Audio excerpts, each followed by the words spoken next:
Before making the Sasha, I was researching and exploring about how human has deal with our fear of death and also with our fear of finitude somehow over time.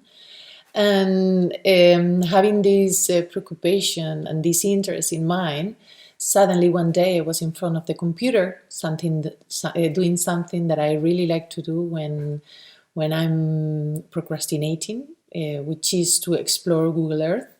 And that day I realized that there was this little icon with a moon, and I clicked into it, and then suddenly I ended into this virtual moon.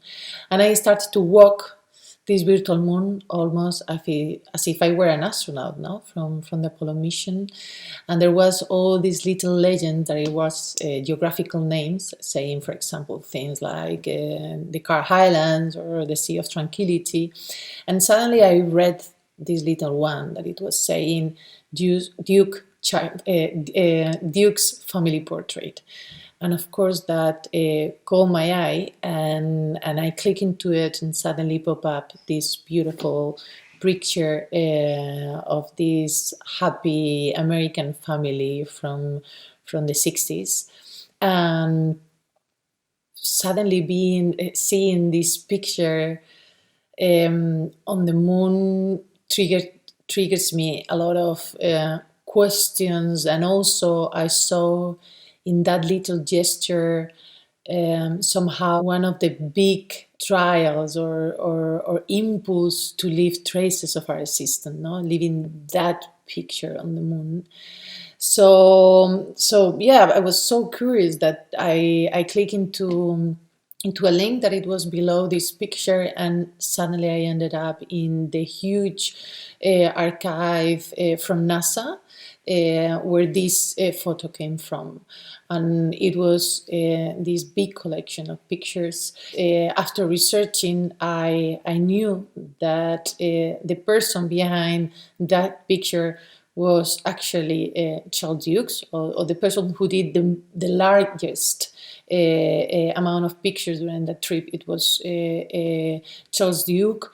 And suddenly I thought that this chest camera, it was almost like a subjective perspective of Charles Duke.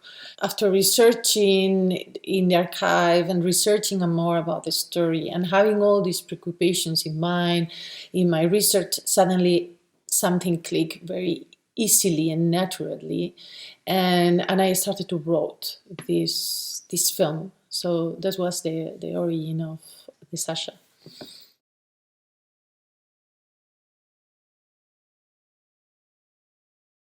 The combination of digital material and analog, it came in a very natural way. Actually, it came from the same encounter, no, that I have explained it before, because it was to find an analog picture into a digital or virtual environment.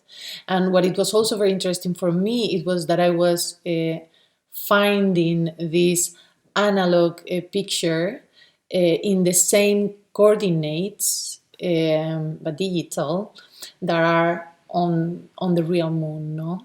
So this idea of having the same coordinates in digital in a parallel world of the real world, for me was very interesting, because it was also a way to confront to parallel worlds, to parallel spatial scales, to parallel time scales also.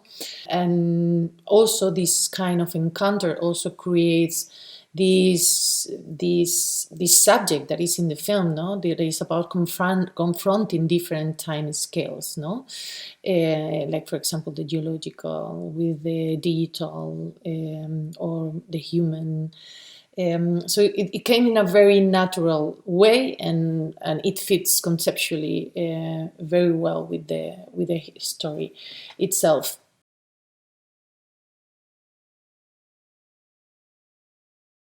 What it was the most difficult thing in terms of production, it was that I almost did the film myself.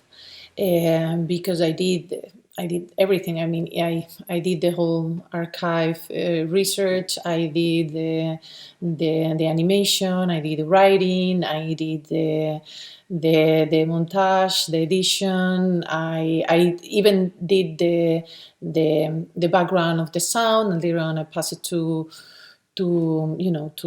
Natalia, which did an amazing work, and also Sergio.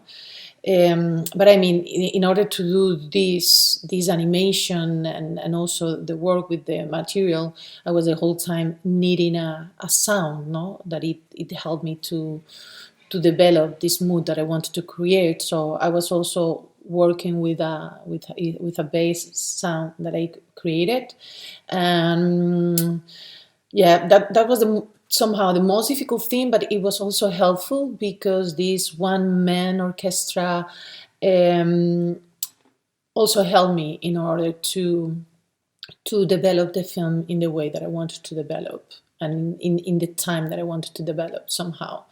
So yeah, it was kind of difficult, but also helpful.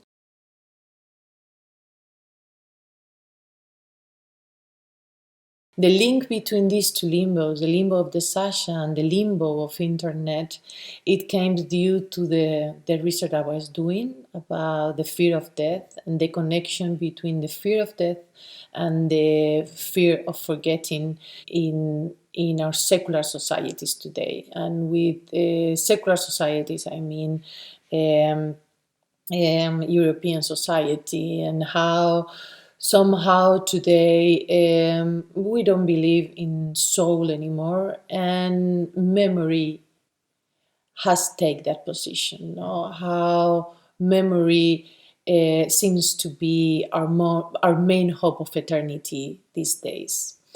And having this link, when I read about the term the Sasha, I was very interested because it was talking about this relationship between soul and memory, because what it says, this ontological state between the living and the dead, is that if you are still remember, you are still alive. And I really love this idea and this connection, and that make me think about, yeah, this need, this contemporary need that we have about creating traces of our system, no, making pictures compulsively about ourselves, and living on the internet and putting on social media, and with this connection in mind, and also thinking about how there is this disease that is called hyperthymesia, that is the ability of remember everything. And the problem of remember everything is that it doesn't allow you to think abstractly. And I was very interested in how the overabundance of memories can create the contrary, can create a lost. And linking these two ideas of the digital, let's say, digital hyperthymesia, being able to remember everything, link with the idea of the Sasha, somehow it create me a structure or links to be able to talk about memory from a very mystical or metaphysical point of view, with a very material point of view, which is the internet. And I really like that, the idea of being able to connect these two entities that are separated, but somehow they touch each other.